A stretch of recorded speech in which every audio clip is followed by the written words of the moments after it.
Focus. Ideate. Innovate. Enable.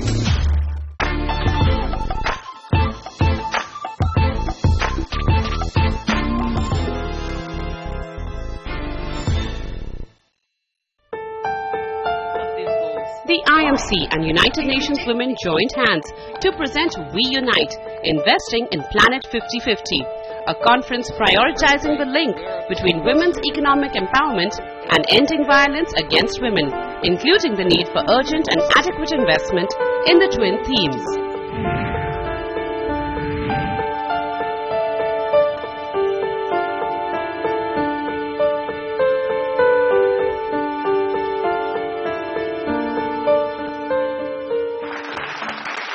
IMC's Deepak Prem Narayan and Radhika Nath opened the proceedings and spoke about the partnership with United Nations Women and the importance of the IMC's Ladies Wing. You have a program, WeUNite, and which addresses gender equality, which addresses violence against women. And both these are has been integral part of your life, and you at the UN heralding this. And at IMC, which is a 110-year-old chamber, we have a ladies' wing which was established 50 years ago. So that was the foresight of some of the members here. But more than that is our philosophy that what women can contribute. Our vision is to enhance India's competitiveness globally. But if our GDP has to grow, it has to do with your platform to gender equality.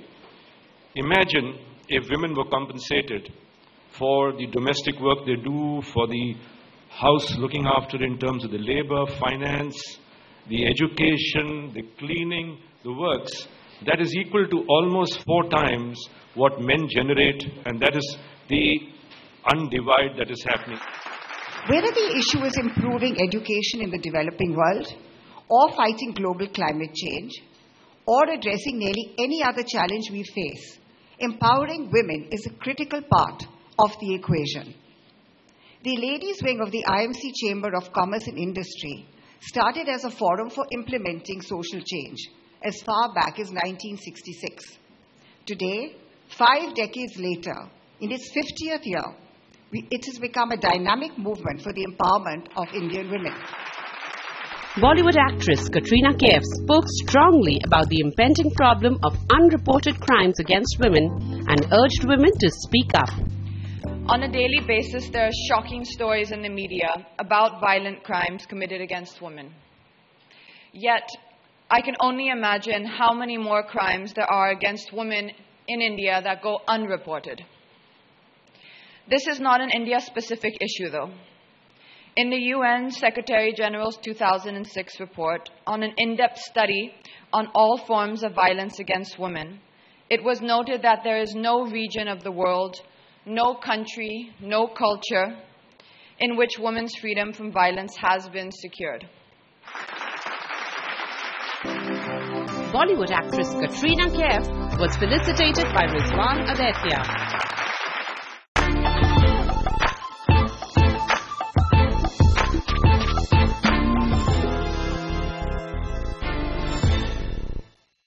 The panelists dove into the pertinent issues of how skill development, entrepreneurship and innovation can help achieve gender equality and women's economic empowerment.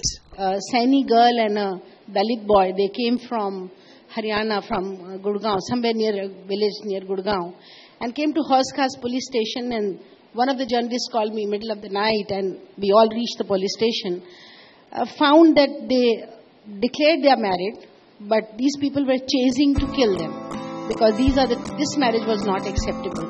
So this is about institutional, cultural, really violence which is acceptable and goes under the carpet without anybody protesting. So we went to protest. We were all in a rally. We were protesting. We wanted to give a memorandum to the district commissioner. He said that no way women will be allowed. And of course there was a lathi charge on our demonstration. We were not doing anything to break anything in that area. It is the worst gender ratios in India are in Bombay and Delhi. Now, why is that? And maybe that's something we should all consider, that it's not them, it's people it's here. It's right here in our city, and that came to me when I learned that when we were doing our exploratory questions and asking all sorts of crazy questions like what is poverty. I was so shocked, The panel had guests who shared powerful personal experiences and how they overcame the notions laid out by society. When I was 22, I was working and the boss who harassed me, and I was not knowing, even he was very much educated that time, he was working in Indian Air Force. So I was not aware what I should do to come out of that harassment. So I left that job immediately. That was the first step where I thought I'll be safe, and went and joined a different company. So there, one day he came and poured acid on me because I refused his proposal. I did not agree to his words, and but the main thing was that I was a woman and I was not agreeing to his words. What did I do? Is this my mistake? The mistake is done by him. He has poured acid on me and I have become handicapped without any mistake of mine. Today, if you see me, I have broken a lot of traditional barriers. I do not dress up like a widow for one. I dress up the way I used to dress up. Because for me, those symbols don't matter. But for most of our country, those symbols matter a lot. So much so that the lady is not a lady anymore. She's almost just something that has to be dealt with. And she's more of how useful is she in this domestic setup.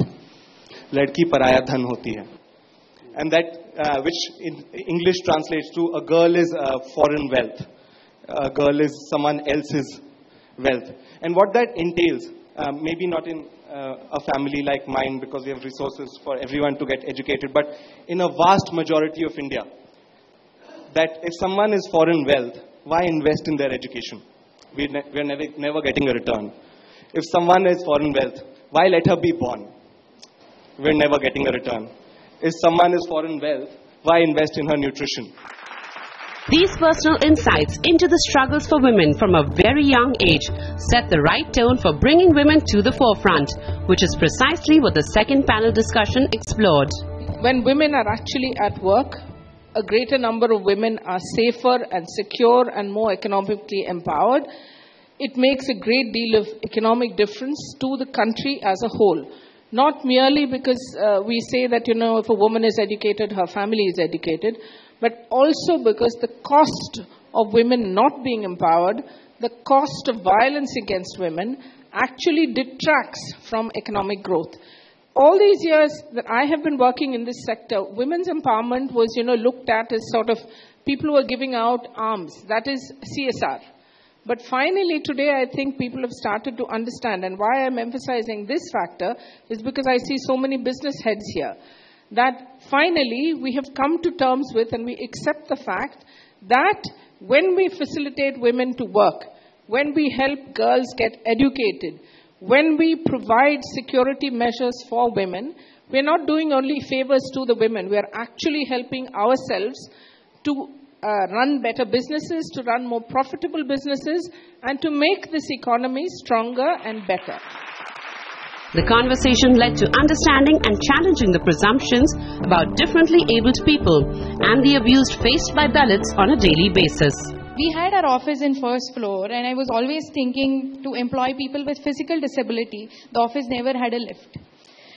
And this is when I started. And when I saw my, third employee who came in for an interview, and I said, I'm so sorry, I don't have a lift, I can't, take you to this office. He said, ma'am, this is my interview, let me handle it. That's the response I got from him. And then I said, I'm really very sorry, but we will surely do it someday and I'll call you back. But he said, ma'am, we will climb the stairs together, and if you feel that I'm finding it difficult, just stop me and say, that, you're finding it difficult. And that's it, I'm not going to ask you any many questions. And we both together climbed it, and successfully he did this. And he took a chair, and ma'am, when is my interview? I said, you are hired because you taught me what is the qualification to be employed or to be successful is a positive attitude. The bill on people with disabilities is with the Parliament. They were supposed to approve it and look at it yesterday. It got bumped off to today. So, frankly, many of us in the room, and certainly all of us in the UN, are eagerly waiting how the bill will pass, and because it is a revolution for India. I mean, that heroic woman that was with us on the first panel, her condition, the women with as victims of acid attacks, has been included in the 21 conditions of the proposed bill. And just to remind this audience, I know we're here for a planet 50-50, because 50% of people with disabilities are actually women. So I think let's keep our fingers crossed and hope that the bill passes, if not today, then tomorrow, and certainly in this session. Nirbhaya has caught very rightly the imagination and the anger of the nation. But what about Jisha? What about Kutti? What about several other Dalit women who face a routine form of exclusion, abuse over their bodies, just for asking their wages, just for denying their right to have their right to their body, saying that I will not have sex with you. And that is enough of a crime for an acid attack. Smart economics argument is actually now being made a lot, but the fact remains that human rights has to be at the fundamentals of this work. So imagine a woman in a rural setting, if she's in a subsistence economy and she's getting beaten up by her husband every day. She doesn't go and access your health services. She really doesn't go and access your shelter services. She doesn't go and access the counseling services. And her work is also in the subsistence sector, so it's difficult for you to impute a value. So the figures will show that actually she's draining your economy a very little amount of money. So what? I mean, does that mean we do not address the problem? But I think that's the fundamentals, and that's the point that I wanted to make to all our business colleagues who are here in this room, that yes, better bottom line, smart economics is there, but human rights has to be at the fundamental of this work.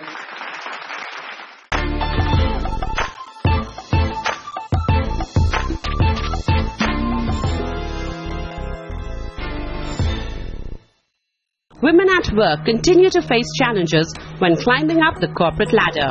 Panelists dive into the aspects of skill building and the multiple facets that need to be looked into. When I see the top 10 in the merit rankers, I always see about 8, 9 of them, or sometimes even all 10 of them as women and girls.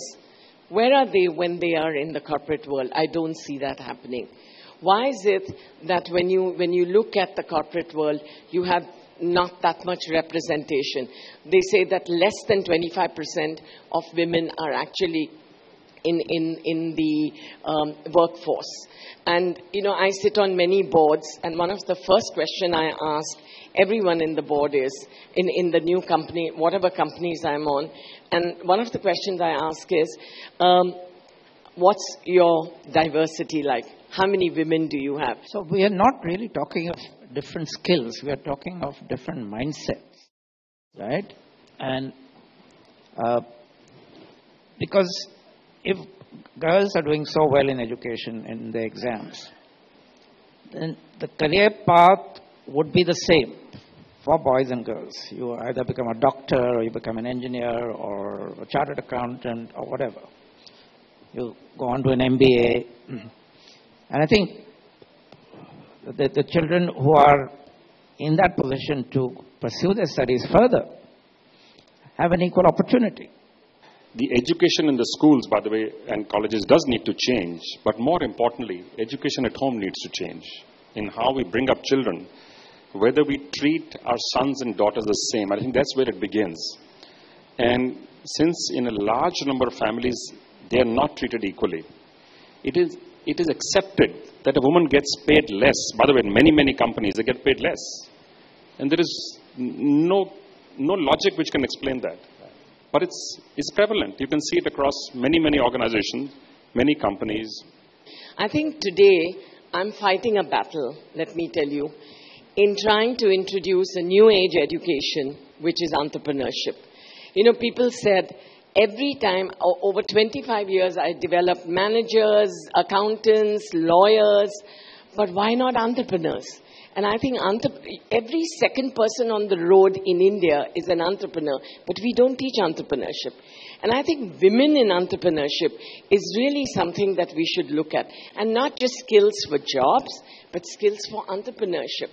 Why are we not encouraging entrepreneurship? Why are we not building ecosystems where we can create young students to become more and more entrepreneurs?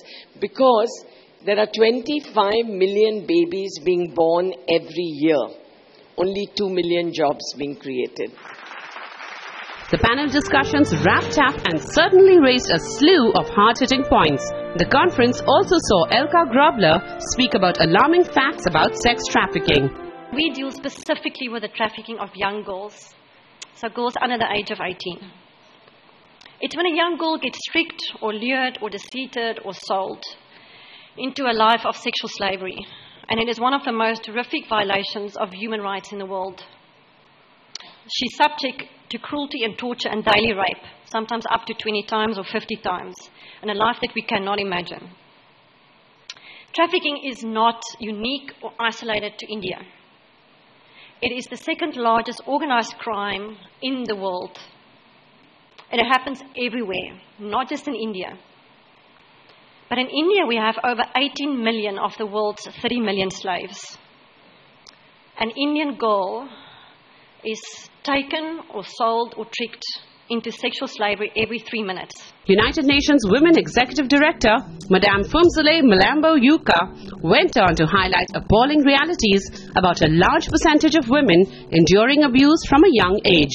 The negative effect of sexual harassment at work, chronic failure of law enforcement to act effectively on violent crimes that are committed against women at home and in public, the violence that is also committed against girls, which include child marriages, and the violence that is committed against young women on university campuses. The cost of this crime has led many countries to seek for international and collaborative mechanisms to address this. When you have taken a stand in your company, in your personal life, you will see that our world will be in a much better position to achieve on the Sustainable Development Goals, to decrease pain that women are suffering, to ensure that the next generation will not experience the pain that the women are experiencing now. Because when children witness violence at home, they also grow up to be abusers, and women grow up to expect violence against them to be a norm. This generation has a unique opportunity to turn the tide.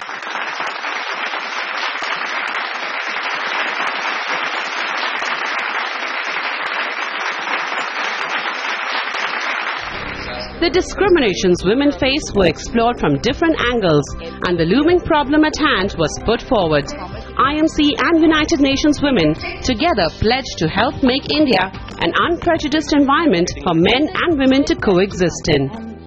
On this note, we come to the end of the show with a small vote of thanks. I must thank Rizwan for the wonderful sponsorship that you've given. Thank you, Rizwan. I really appreciate it.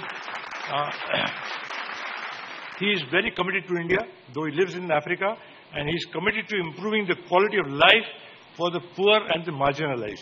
Thank you. Great job. Keep it up. I must thank First Land Bank for their munificent donation to the event, and of course, our media partners, CNBC TV 18. And last but not the least, this wonderful audience that we've had today.